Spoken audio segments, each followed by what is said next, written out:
वगैरह, और बाल विवाह अभी भी बहुत हो जाता। गांधी जी का भी तो बाल विवाह हुआ था। फूलन देवी का क्या हुआ था? बाल विवाह हुआ था। 35-40 साल का आदमी थे, 13-14 साल की लड़की थी। यहाँ पे समझ में आ गई कि नहीं? फूलन देवी कम अत्याचार हुआ था उनके ऊपर। अब क्योंकि नहीं, पहले समय में भी अस्पृश्यता बहुत ज्यादा था, छुआछूत बहुत ज्यादा था यहाँ पे। तो फूलन देवी के सामने भी तो बहुत ज्यादा अत्याचार हुआ था, निर्वस्त्र करके सबके सामने घुमा दिया गया था।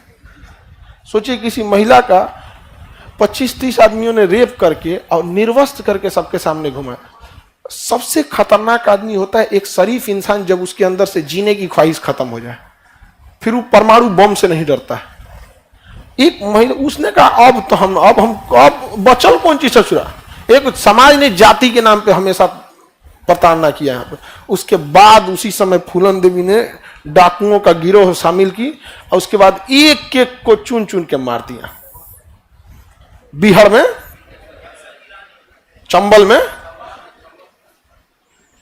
बिहार चंबल का एरिया था, बिहार बोलते हैं ना वहां पे पूरा उस समय फूलन देवी, देखिए फूलन देवी जो भी है हत्या की, आप किसी भी हत्या को सही नहीं ठहराएंगे, लेकिन ये भी देखिए उसके साथ क्या हुआ है, समाज ने क्या किया उनके साथ। यहाँ पे बिहार में एकदम खतरनाक थे। वहां पे गरज उठी थी बिहार में, वो बंदूक पुरानी थी, नाम था उसका फूलन देवी, वो चंबल की रानी थी।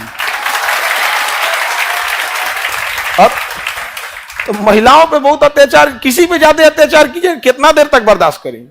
हाँ, उसके बाद से तो न्यायाल के बंदूक उठा के जो जो अत्याचार किया था ना, सबको मार दिया यहाँ पे। लेकिन अभी भी देखिएगा गांव, देखिए शहरी क्षेत्र में एक चीज है ना कि जाति व्यवस्था, ऊंच नीच थोड़ा गांव के तुलना में कम है। क्या है? कम है। तो यहाँ पे ना शहरी क्षेत्र में कम होने का एक रीजन भी है कि शहर का निर्माण माइग्रेशन के बाद होता है कि आप गांव से उठ के आए, कोई यहाँ से आए, तो आपका बहुत पुराना बैकग्राउंड नहीं मिलता है यहाँ पे। तो कोई कहीं से आया, कोई कहीं से आया, तो ज्यादा कूदता नहीं है। और गांव में उसका परदादा, लकड़दादा, चौथे दादा से वही है, सब पता है कि अच्छा है तुम ज्यादा कूद रहा है क्या, तो परदादा तो यही दुकान लगाते थे, तो तुम बोलेरो खरीद लिया तो ज्यादा उड़ेगा। सब इतिहास जानता है। तो थोड़ा सा ना अभी भी कंजर्वेटिव ज्यादा रहते हैं। तो गुप्त काल की अच्छाइयां भी थी तो कुछ खराबियां भी थी। समझ में आ गया कि नहीं आ गया? किसी को दिक्कत? भारत की ये जाति व्यवस्था बहुत बड़ी खराबी रही थी। हाँ, स्त्री भी सती होती थी, खुद से सती हो जाती थी। प्रथा वही था, सती नहीं हुईगा तो समाज बहिष्कार कर देता था। समझ में आ गया कि नहीं आ गया? जब एक चीज का प्रथा बना दिया जाता है तो उसको मानना पड़ता है। समझ में आया कि नहीं गया? हम लोग जो भी धार्मिक रीति रिवाज को मानते हैं, चाहे वो मुस्लिम धर्म हो, हिंदू धर्म हो, जैन धर्म, किसने लॉजिक पूछा आज तक?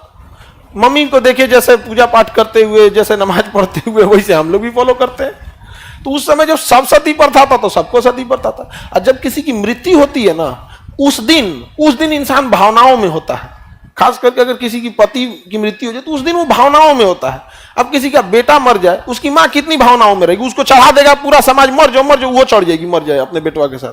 नहीं समझ में आया? तो भावनाओं का गलत इस्तेमाल किया। किसी की घर में अगर मृत्यु होती है 2-4 दिन तक तो ऐसा लगता है कि जो पूरा दुनिया खाली है।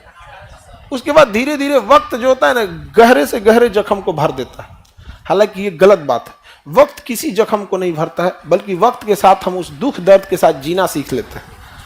एडेप्टेशन हम लोग का बहुत अच्छा है। किसी भी चीज के साथ हम लोग क्या कर सकते हैं? सर्वाइव कर सकते हैं। यहाँ पे समझ में आ गया कि नहीं आ गया? आगे बढ़े।